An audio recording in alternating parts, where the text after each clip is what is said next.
Hi, and welcome everyone. I am Dr. Angela Licasaleo, and I am the director of the Community Music School at the Traverse City Philharmonic, and also the author of your program notes. So I get this honor of bringing to you a pre-concert experience. Thank you for clicking here to learn more about what you will be hearing at our upcoming concert of the music of Ludwig van Beethoven and Philip Glass. Before the orchestra takes us on a wild ride, I'd like to spend about 10 minutes with you exploring one of the most famous works ever written, Beethoven Symphony No. 5 in C minor. The hook, those 4 notes. Now, even if you don't know anything about classical music, I'm willing to bet you know this one. Let me give you an example. Da da da da. See, you all know it. It's been called the most famous motive in music history. 4 little notes that Beethoven hammers into your brain so hard that 200 years later, we still can't get rid of them. And they've appeared virtually everywhere, from Looney Tunes to disco covers, political rallies, and even NASA put it on the Voyager spacecraft. So if aliens ever do show up, they'll already know how to knock on our door. Beethoven's life around the time of writing the symphony, between 1804 and 1808, he was in his mid to late 30s and at the height of his creative powers, but at the same time in a deep personal crisis.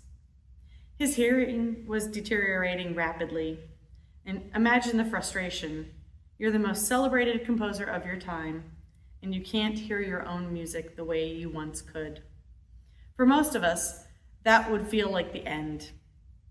In fact, in 1802, Beethoven wrote a letter famously titled the Heiligenstadt Testament, in which he explains exactly how much his hearing is missing and what has been happening, and how personally upset he truly is. He supposedly wrote it to his brother, but never sent it. So maybe it was more of a diary entry. But rather than ending a career, Beethoven turned it into a beginning. The Fifth Symphony is his heroic piece that he fights back with. It's music as resistance. Instead of giving up, he pours his struggle and his victory into sound. And that's why people have long said those opening notes are fate knocking at the door. Did Beethoven actually say that? Probably not. In fact, it was a friend of his who spread that story, but let's be honest, it's a good story, so we've kept it. Now, you might think that the premiere of such a famous piece would have been a glamorous moment in music history. Well, not quite.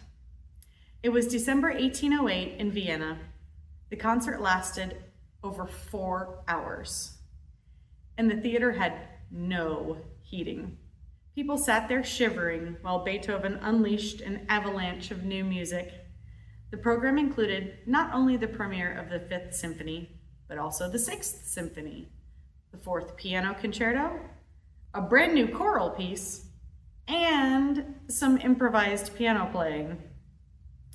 By the end, the audience was exhausted, frozen, and probably dreaming about going home to their warm beds, if they hadn't done so already. The reviews were polite, but lukewarm. One critic basically wrote, "Impressive, but honestly, Beethoven, have mercy." So the Fifth Symphony didn't conquer the world right away. Its fame came later as people began to realize that it wasn't just another symphony. It was something deeper. So let's walk through the music. What should you listen for? Well, in the first movement, it begins with the famous motive, those 4 notes. And here's the genius. Beethoven builds the entire movement out of this one small cell. It's like he takes 4 Lego bricks and somehow constructs the Eiffel Tower. Everything you hear comes from those 4 notes: the thunder, the storm, and the silences. It's relentless, and it sets up a feeling of struggle and urgency. The second movement, after all that intensity of the first movement, Beethoven gives us a little room to breathe. This movement is calmer, more lyrical. It feels noble and almost chorale-like. There are variations on two main themes, and you can hear moments of quiet dignity. Some scholars think Beethoven is reminding us that beauty can exist even in the middle of hardship. Now that leads us into the third movement, where we get a change of character. The low strings creep in with a mysterious, almost sneaky theme. It's tense and shadowy, as if Beethoven is setting up a secret plot. And then suddenly, the music swells into a storm of sound before it tapers off again. But he's building the suspense. Then, without any break in the music, we burst into the C major chords, heralding in the final movement. The clouds have lifted, the sun is shining, and Beethoven brings in reinforcements, trombones, piccolo, and the contrabassoon, all of whom have not appeared yet in the symphony and have been sitting there waiting. This finale is a pure triumph. It's the "we made it" moment. Fate tried to knock him down, but Beethoven stood taller.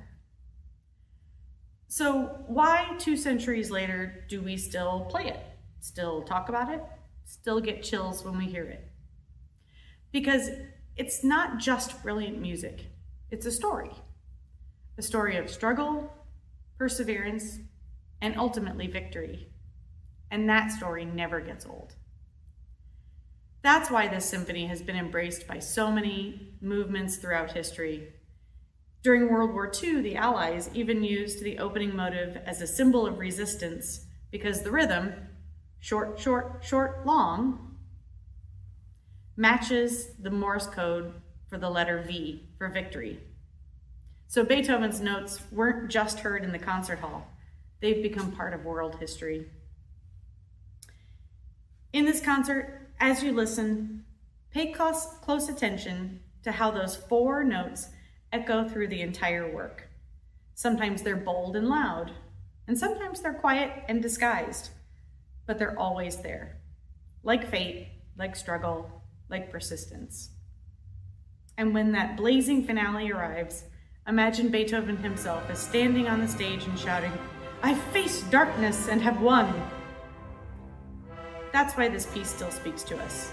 It's not just music, it's an anthem for the human spirit. Enjoy the performance.